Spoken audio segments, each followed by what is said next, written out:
Hello mga kaibigan, maligayang pagdating sa aking channel. Naakit muli ni Yaman at Ozgy Girl ang lahat ng atensyon.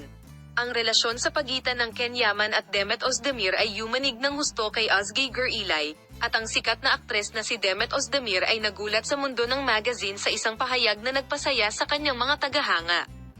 Si Demet Özdemir, isa sa mga pinakasikat na pangalan nitong mga nakaraang panahon, ay nag-anunsyo sa press na siya ay magiging isang ina pagkatapos niyang makalabas sa ospital.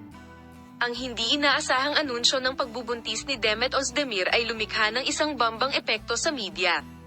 At syempre, ang punto kung saan nagkaroon ng nervous breakdown si Ozgy Girl sa balitang ito, ang mga tagahanga ng aktres at ang mundo ng magazine ay nakatanggap ng masayang balitang ito ng may labis na pananabik, lalo na sa abalang schedule at mga proyekto ni Demet Özdemir kamakailan. Ang balita ng pagbubuntis ay nagulat sa maraming tao.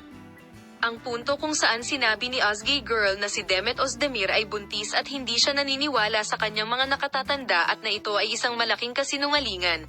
Kahit na hindi idineklara ni Ozgy na gusto niyang magkaroon ng isang sanggol kasama si Ken Yaman, ito ay kumalat ng malawak sa social media.